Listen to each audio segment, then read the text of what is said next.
Selamat sejahtera semua. Nama saya Connie Beverly Boni. Hari ini saya ingin membentangkan tahap kesepaduan sosial.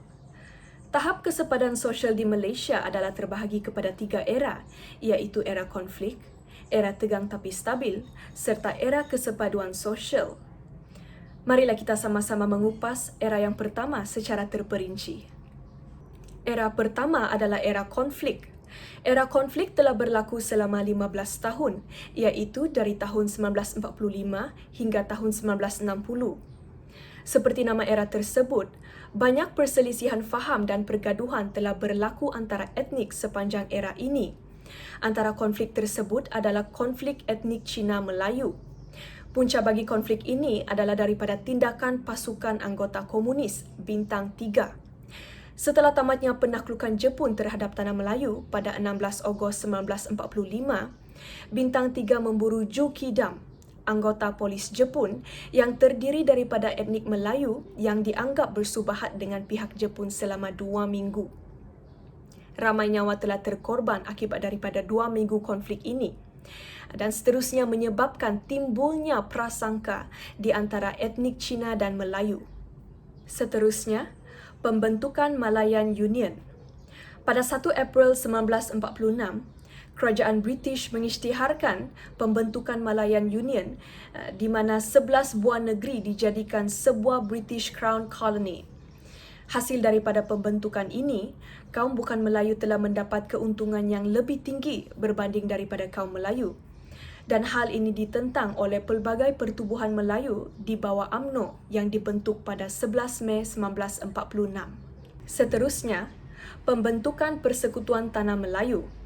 Persekutuan Tanah Melayu atau Federation of Malaya telah dibentuk pada 31 Januari 1948.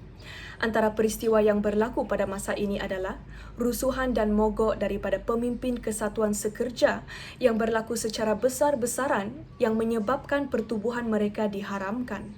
Seterusnya, penubuhan Communities Liaison Committee (CLC).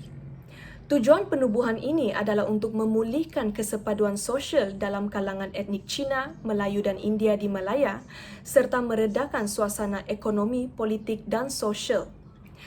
Konsep dan idea CLC yang bercirikan suatu institusi dan perkongsian kuasa juga membawa kepada kewujudan perikatan di mana parti ini seterusnya dibesarkan kepada Barisan Nasional pada awal 1974.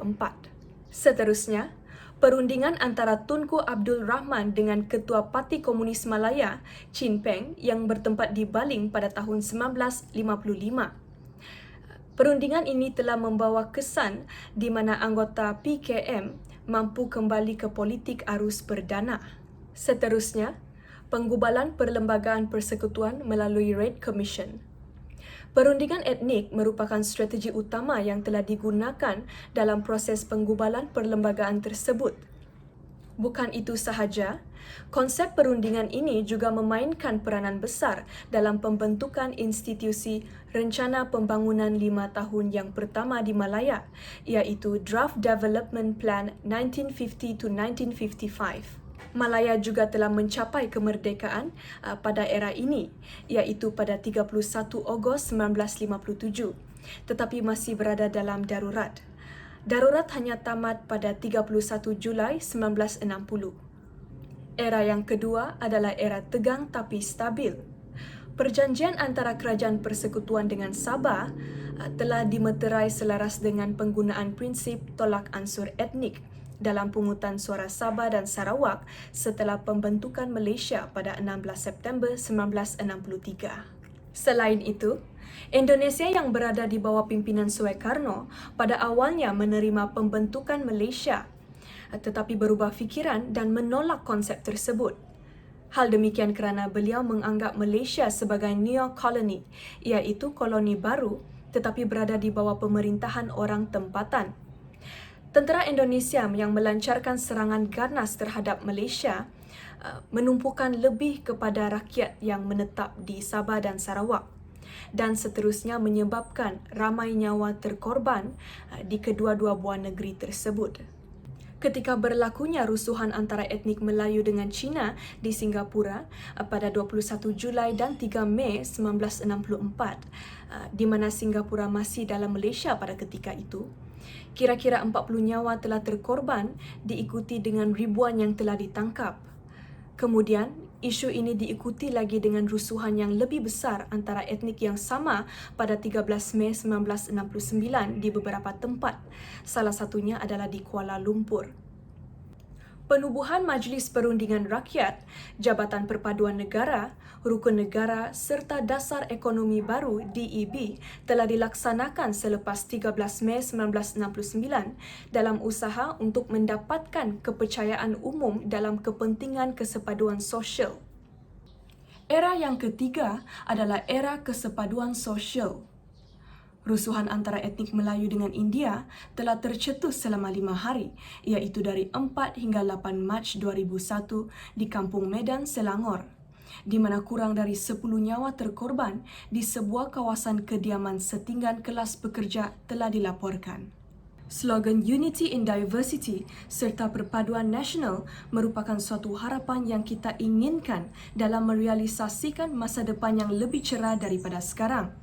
Pada masa yang sama, mencapai impian kita dalam melahirkan bangsa idaman, iaitu bangsa Malaysia.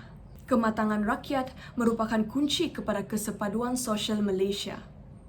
Pada waktu dulu, ramai rakyat Malaysia berasa risau selepas tamatnya setiap pilihan raya umum atas sebab mereka yang kalah mungkin akan memulakan rusuhan ganas sebagai tindakan untuk melepaskan geram.